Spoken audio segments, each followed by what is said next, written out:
And the long and the short of it is, the system has to be upgraded in order to accommodate all this additional flow. However, the cost to do that is astronomical. It's a big system, there's things that have to be done, and just the cost of the new system. So with the possibility of SOAR running down that neck of the woods sometime in the next 10 years, Mark and I discussed it and tried to see if there was a way that we could rehab the system that was there. You'll see, if you read in the plan, there's some checks and balances that, the system will be checked and inspected, periodically. And I think it says every 6 months, not to exceed every 6 months, just to make sure things are going according to, things are running, functioning right. So Mark came up with this plan, which I think is great, and I fully would endorse it, but I wanted the board to hear it from me and Mark, and then, see if they had any additional questions. Okay, I'll turn it for you for any further elaboration. That's a good summary. The process began with sort of a review and an update of the design flow summary for the system. When the system was originally designed, we're pushing some 20 years ago, it was based on a gross floor area in commercial building, so it's 75 gallons per 1,000 square feet. So that was documented in the plans of record. I worked with Matt to try to take a look at each of the units in the complex and sort of update that in accordance with the design flow rates per Title V. As Matt pointed out, the pizza restaurant was based on a 75 gallons per 1,000 square foot unit space. So we've updated a design flow matrix where we've captured the pizza restaurant. We modified the office space, which is converted into the bakery. And then there was also an item that portions of that commercial office space were converted into the daycare facility that's there, and there was also some dialogue of increasing the total head count of the folks that were there. So we took that into account. So we sort of revisited the overall property design flow. That brought us from a design flow of record of 1,984 gallons per day to a very whopping, as Matt pointed out, 2,970 gallons per day.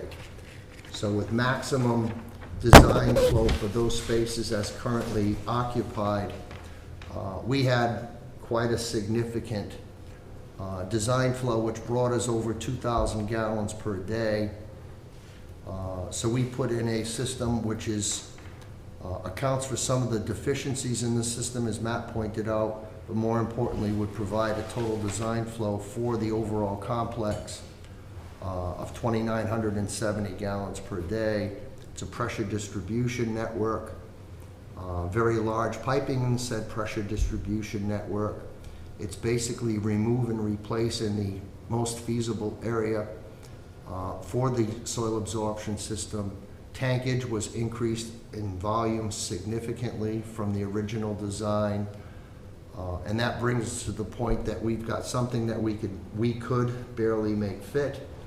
We can accommodate the design flow of the system, which came with a very high 6-digit value. So the thoughts that we had as we got to the point, we've got, I believe, an acceptable, I presume that as well, an acceptable system for that 2,970 gallons per day.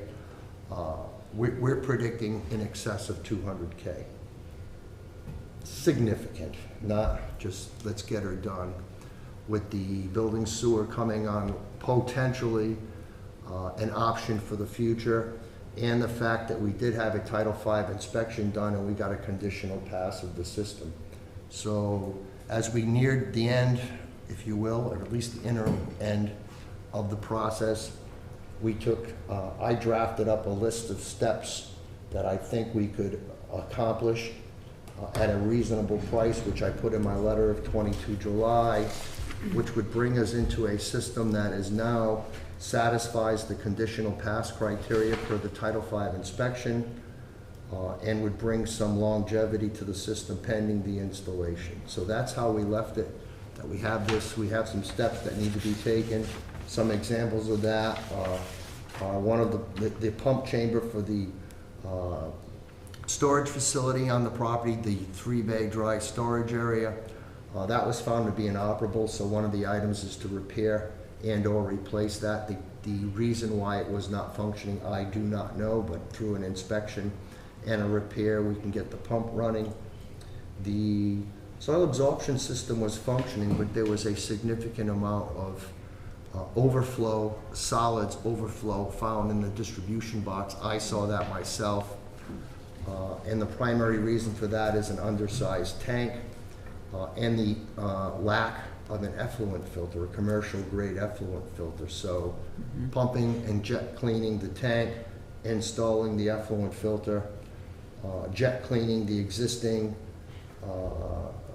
distribution box and leaching field essentially would bring us to a point where the system is now functioning satisfactorily per the Title V inspection. So that's how we left it, pending when the time would come when either this system has to be pursued, or perhaps working our way towards a sewer main tie-in for the system, which is a 2 orders of magnitude less cost. So there is some, I think, reasonable basis to say, hey, can we sort of, I'm not saying slow roll, but we can kind of, through monitoring of the design, the flow from the water supply well, which was on the order of 1/2 of what the current design flow was. So in 2022, we get a report, it had 988 gallons per day was the average daily design flow. The design flow of the original system, 1,984 gallons per day. So we're at about a 1/2 capacity to what the original flow was. And now we're looking at a maximum usage of some 2,970 gallons. So we're not even close to that with the design flow coming out of the water supply well, which I think is another reasonable basis to say we're not at the point that we're significantly exceeding or approaching the design flow of record per the Title V design flow usages. So that's kind of my summary of the long and short of this project. Okay, so one question I would have is, the Title V inspection is based on the current occupants and usage, but there's proposed, what is proposed to be added is the donut shop. The donut shop was converted from a commercial office space to the donut shop, so that the bakery itself, that went 35 gallons per day per seat for the bakery at 8 seats, so that's 280 gallons design flow, whereas the prior use for that, being a boutique at office space 75, that was 225, so that increased it a little bit. We maximized the pizza establishment at 8 seats, where again, that was at 75 gallons per 1,000 square feet. And then there was a significant increase with the commercial office space, now to a daycare facility at 60 persons per day. That was at 40, I believe, if I'm not mistaken, if my memory serves me, 40 occupants coming into this year. The proposal is to increase that by 20 and go from 40 to 60.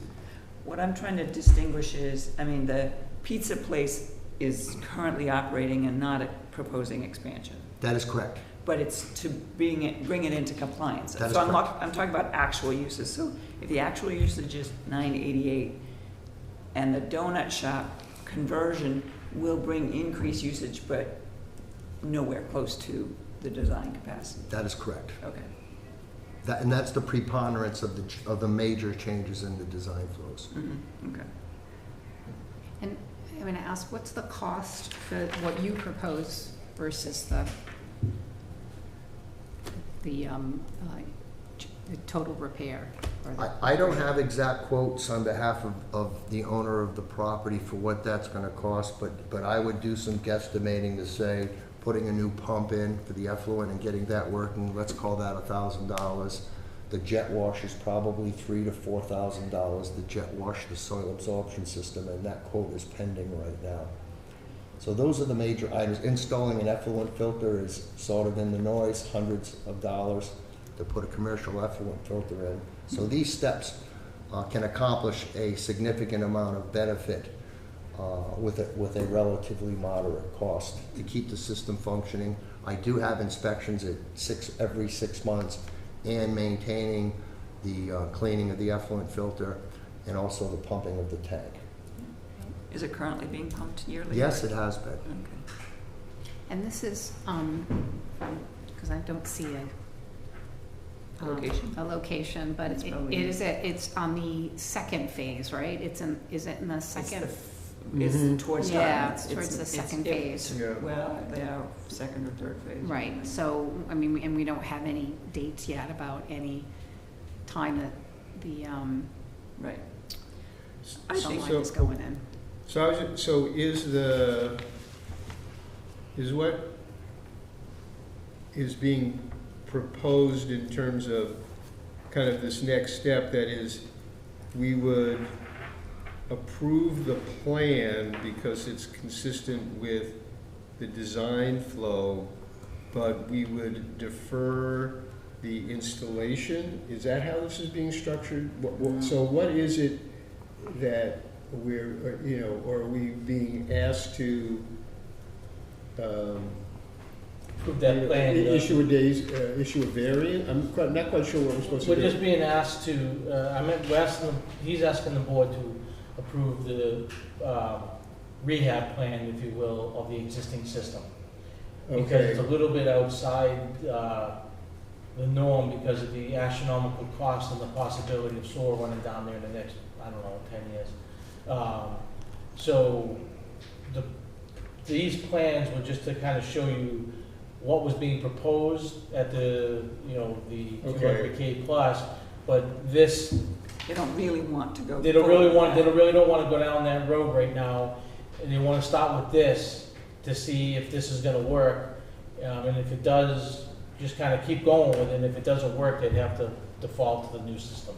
so I guess maybe the main question behind that is the existing system, the rehabilitated existing system, from a design flow perspective is inadequate or does not match the design flow of the of all the sources now, with the addition of the donut shop. So there's a gap there. Okay, and so and so then when you're saying that to see if this works, how do you measure that there won't be like a backup or something that is clearly a public health threat? Well, so there's inspections built in every 6 months, Right, and then obviously if something goes wrong sooner, then we would know about it. right, okay. But we would measure it by the bi-yearly inspections, or, probably we'd be able to sell pretty quickly, I would imagine. right. I mean, it's been, so that's how. Even if the water usage was approximately doubled as a result of the bakery and the additional children for the daycare center. Right now, we're still at 980 last year Actual usage, right? of the actual flow out of the well, because it is a metered well. Right. So one of the metrics that I think we want to look at, or I thought was a reasonable approach, Right. was let's see how the 988 average daily design flow begins to move its way up as the additional children come in for the daycare, as the bakery comes into operation. And that is another metric that I think the Board of Health and myself can continue to monitor. To Right. see as we begin the approach the 1,980 gallons that the system, with some reparations, can accommodate. So, you're anticipating that the revised usage, once it's operational, will remain under the current design flow, although that is based on DEP, not, Correct. and so function, so the presumption is, the hope is, that with these repairs, and it will accommodate an increased flow, but remain under the 1,900 gallons per day, which we, I don't know technically, legally, I would turn to Phil on that, but that would allow continued operation with the existing system, because the actual design flow is not exceeding. That's well said. I Right. believe that's how I am looking at it, because the Right. design flow and the actual water usage, metered water usage, are at a 50% ratio right Right. now. So we're not even close, Right. let's say, from where we're at. I think if we get to the point with the new change of uses that have been documented herein, that through monitoring of the actual metered usage, we can see if we're beginning to approach the actual Title V design flows. Right. But we have a long way to go there. We're at 980 and change gallons per day versus a 2,970 if we were to go to the extent of what Title V has for these types of usages. So Right. there's a pretty significant margin there, which I think gives us a basis again to monitor it and see, once we begin approaching the design flows per Title V, then I think it's time we have to come to some decision is what is the status in the future of the sewer coming down Route 6? How far away is that? And I think the inspections and monitoring will ensure the Board of Health that the system is continuing to function. So and so correct me if I'm wrong about this, and this is just from procedurally what we would do, what the record would reflect, because this might not get revisited for 5 years, and who knows. Well, I think we are going to put a time, I would recommend putting a time frame of revisiting. Yeah, but it's my understanding, my recollection, that Title V specifically does not allow for actual water use to substitute for design flow. I think that Not in there's. all, it does in some cases, but not in, so the establishments that are enumerated or listed in the design flow criteria, Yeah, you're not supposed to substitute water flow. You're right, supposed to use the Title V design right, flow. right. But if there was something going in that wasn't listed, you would use a similar water flow. Right. I mean, I guess I'm raising that because it would seem like, I mean, conceptually, I support this in, it seems to be a very practicable way, if this is managed, correctly. But it also would seem like that it really is asking for a variance in order to do this, I guess is what I'm saying. Do what? A variance. That is, a variance that to is do to, what? so it is so in a way, what you're requesting us to allow the owner to put in a new commercial operation, which from a design perspective maybe that's not the only factor, but this is how I'm thinking about it, would exceed the existing design flow of the septic system. And your argument is that we should accept that part of it has to do with the sewer part of it, but the other part of it is that the actual, assuming the actual water usage may, or you're projecting is going to remain consistent with the existing design flow. So what you're really saying is, don't use the Title V design flow criteria, use actual water use, where Title V says we're not supposed to do that. And when people come in and ask for something, an exception for something that Title V requires, we usually treat that as a request for a variance. And there's a process that's associated with that. And that could be the way, as part of processing that variance request, that could address whatever you might have as terms of follow-up, or like what happens, or whatever. Like part of the condition, that is, for example, as a condition of the variance, you would do these things. So that, because right now, let's say you don't do these things, but then what are we, what are we enforcing?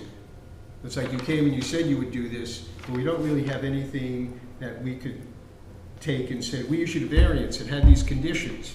You're not in compliance with the conditions. So now we would, do whatever the situation required. That I don't know if we have to decide that today, but that's kind of how I think about it. Like, what's the official thing that we're doing that is an enforceable activity, that would result in our being in a position to, enforce something. Otherwise, I would say, okay, we need to enter into a written agreement, and you're going to do this, and this is, and we're going to do this, and in the event of a violation of the agreement, you should expect the following to happen, so that people's expectations are clear. Because phase 2 of the sewer, could be, So I could be dead by then. So I think there are two issues. There's a process issue Right. of how we craft the decision and document it. And there's a substance issue, which is, are we in favor of this? And what I'm hearing from you is you're favorably disposed to the proposal Yeah. as an interim mechanism waiting for sewer to come to resolve the manifest injustice of the expense of this design DEP requirement. Let me turn to Donna to see What he said. So, And if I may, and I get, let me just finish, I if you don't may. mind. I'm sorry. So in terms of the substance, we're favorably disposed to this proposal. From my perspective, I think we need to have a time frame on it, maybe 3 or 5 years, in which we need to formally come back together to review the status of sewer. And because if for some reason sewer is not coming down the road, is this something that we can, we're agreeing to it as a short-term solution. Is it something we can agree to as a long-term solution? And I'm not prepared to make that decision today. So from a substance perspective, I have a couple of thoughts on. But I think from what you're hearing is that we want to come to a resolution that accomplishes what you're proposing, with maybe some conditions. And then there's the process question of, do we need to treat it as a formal variance, or is there some other way to document that is acceptable? Yeah. And I don't know the I've got legal I've answer. got a thought, that last point that you made, I got a thought in response to your dialogue, Phil. The enforceable compliance element, one of the enforceable compliance elements is this system has a conditional pass Title V inspection. That report's been submitted to the town. So that which I believe is enforceable and legitimate is to initiate the interim steps which will bring that system into compliance per the Title V criteria, so that it is now a functioning system. So I think a request of the town is, as we move forward, is as soon as possible, these steps that are on my brief list of items would provide you compliance with the requirements that says this system will be hydraulically compliant through those steps. At this point, then the question I think becomes, which is maybe where a variance, I don't like the word, but something documented which says, but said system which can be brought into compliance is for a design flow of 1,980 gallons per day versus that which Title V says of 2,970. So through monthly well reports, through 6-month inspection reports, we can see that if the actual metered use, which is not substituting A for B, but it provides a credible piece of data for the Board of Health to say the actual usage does not approach that of the 2,900 plus gallons per day, but with these interim steps that were done in the letter, the system is functioning properly for the actual flow, which is significantly less than the design flow per Title V. And I believe that is another metric where a coming together or a report or a visit can say, gee, on a monthly basis, the design flow increased, 10%, 20% with the bakery, with the added children in the daycare, but it is still under the 1,980 gallons per day that the original system, which can be complied with through a list of steps, it's still functioning. So I think one of the do or die points is if or as one approaches the design flow of the current system, which has been rejuvenated to function properly and inspected, that would be a threshold that says, okay, this system was rejuvenated for the design flow, but we have now gotten to it. So through the use of the facility, which by design can be 2,900, is now exceeding that which the current system has been designed for. And I believe that is a threshold that I would also agree, if I was in your shoes, to say, well, now you're putting more design flow into the system than it was designed for. So, I think we need to, I don't think we can resolve all of the conditions right now. This is what I'm thinking, that prior to permission to open the bakery or increase the capacity of the childcare usage, which are the two changes being, is that right? Increase? In the course of this year, yes. Right. Pending, yes. So prior to any of that being allowed to occur, the repairs, the A, B, C would need to occur. So all the repairs would need to be completed before increased usage could be allowed. Yes?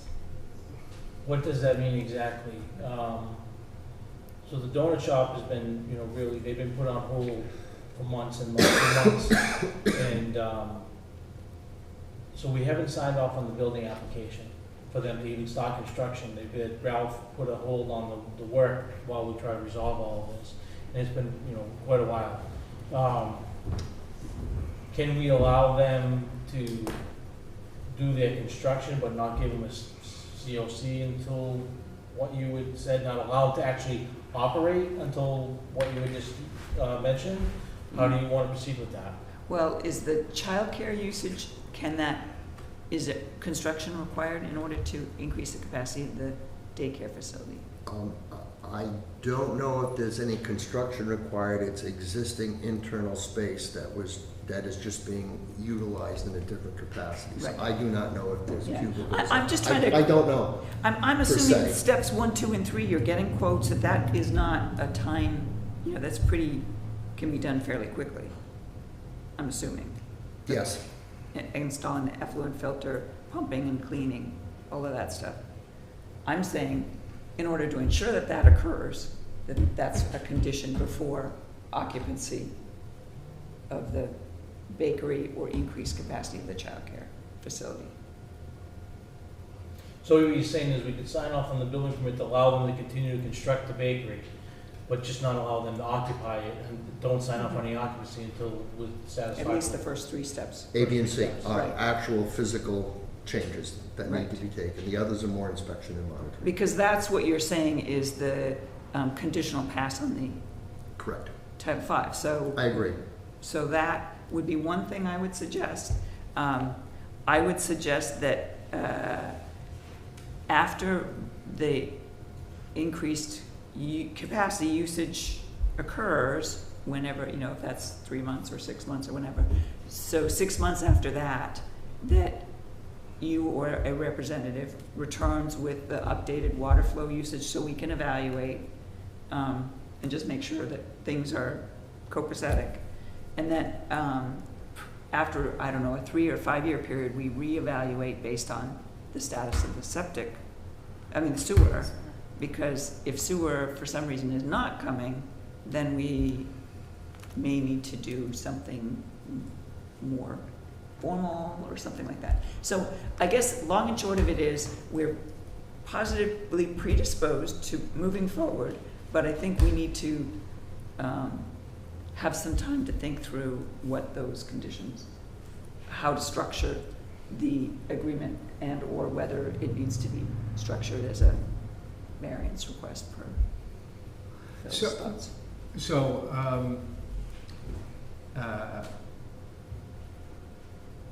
I'm fine with most of what you were saying. I don't see why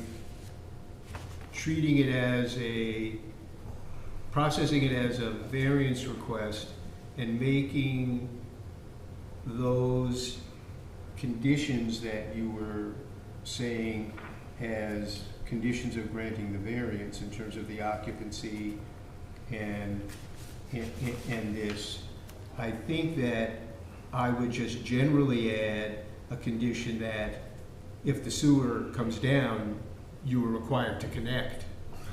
Okay, so that would also be an enforceable condition. But where I'm not sure that I think is practicable, if the sewer, if it appears that this phase of the sewer is not going to happen until there's some change of circumstances beyond everybody's control, like all of a sudden there's a huge grant of money or something, that as long as everything's working the way it should, then I'm not sure that we would have to change it. But I'm also thinking that if this is all turning on the flow, then potentially that is within the control of the occupants. You know, if we said, okay, well, you're running 7 days a week. Well, you can't run 7 days a week anymore. You have to cut back.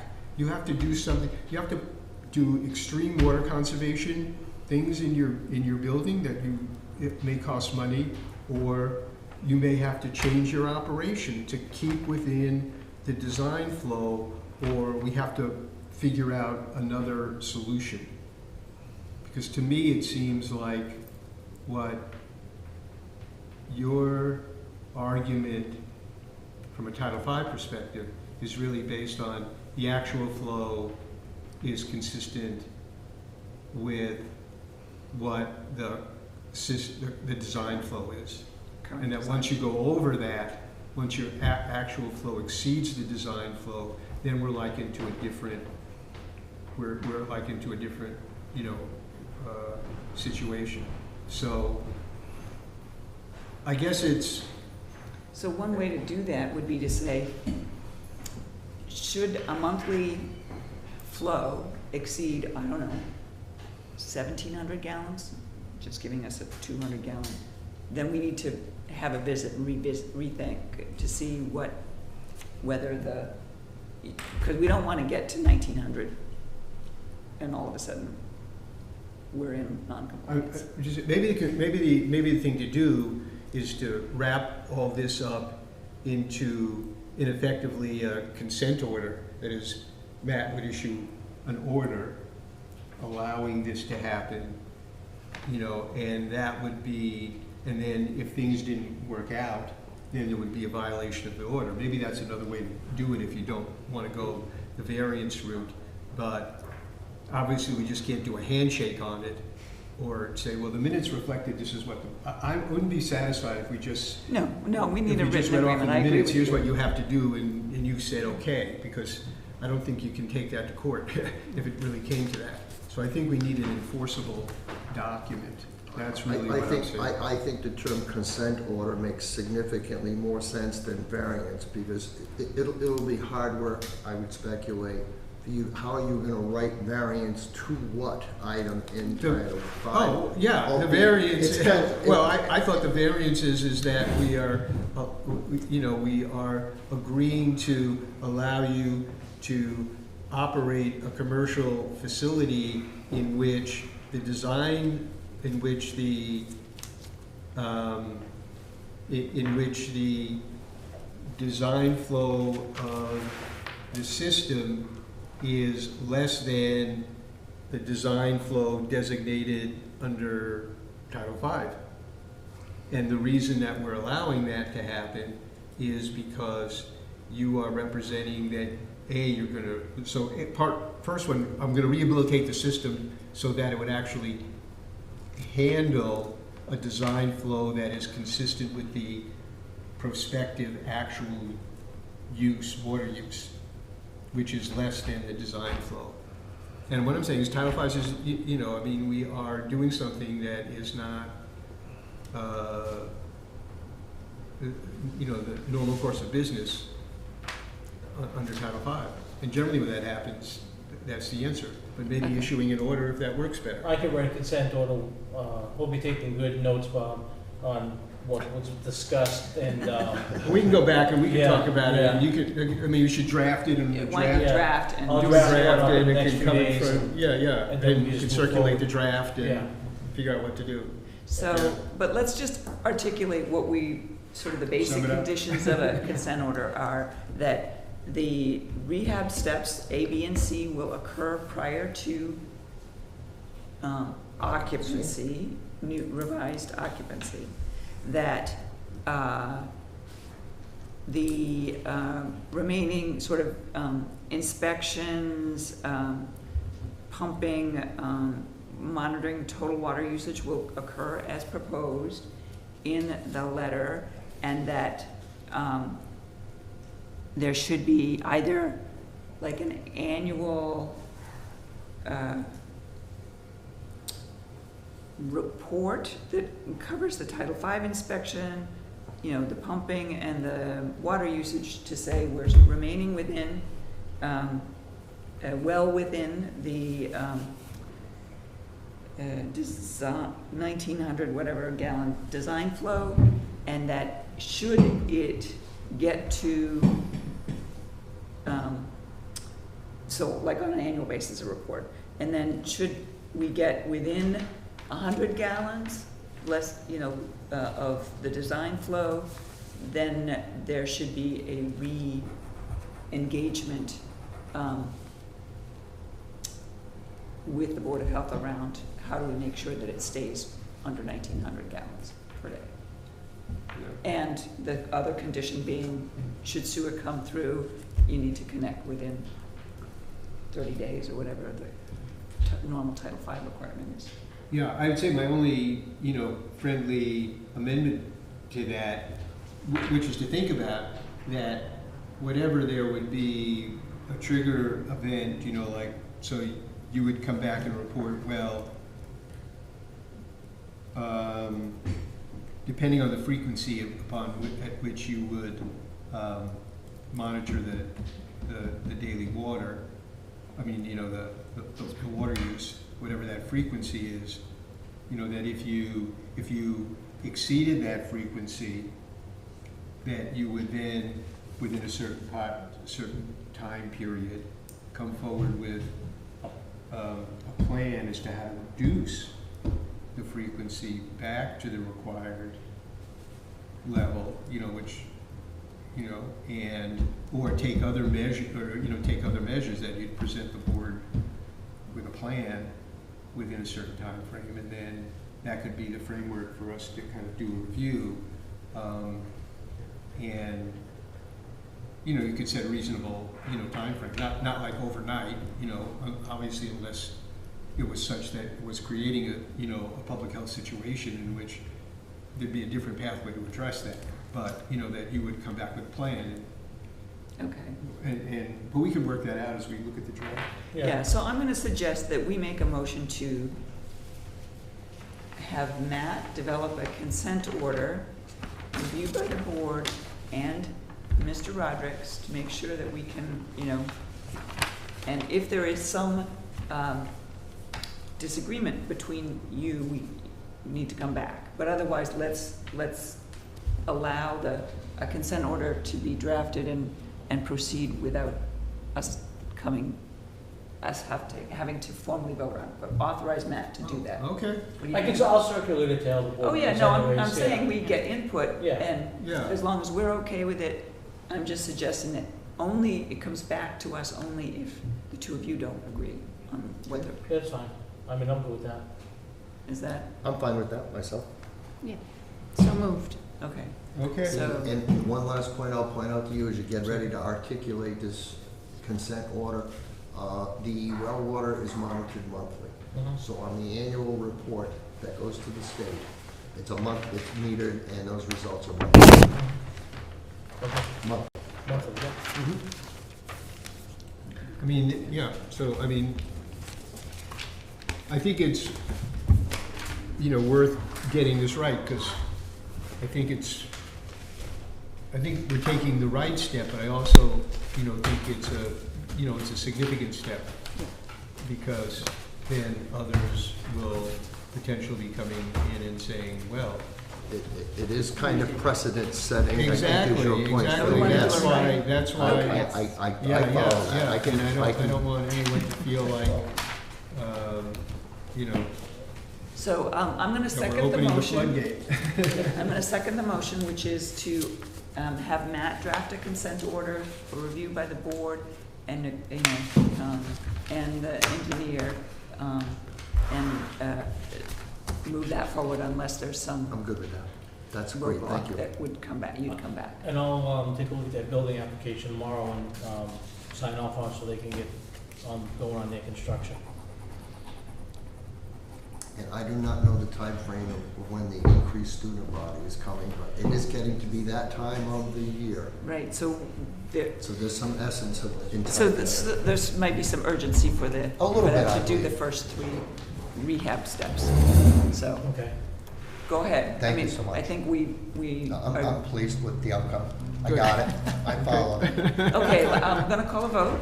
All in favor? Aye. Aye, that's unanimous. Thanks, Mark. Thank you, Thanks, Mark. folks. Thanks for Thanks. coming in. Okay. I think we need to, the 440 variance hearing, we need a motion to continue to 4:30 PM on 8/21, our Yes. next meeting. Yes. So moved. Second. All in favor? Aye. That's unanimous. Thank you. Excuse me. Any other business? No, I have no other business. I don't either, except I adjourn the meeting. So I move that we adjourn this meeting at 5:14 PM. Second. All in favor? Aye, that's unanimous. Thank you very much, everyone.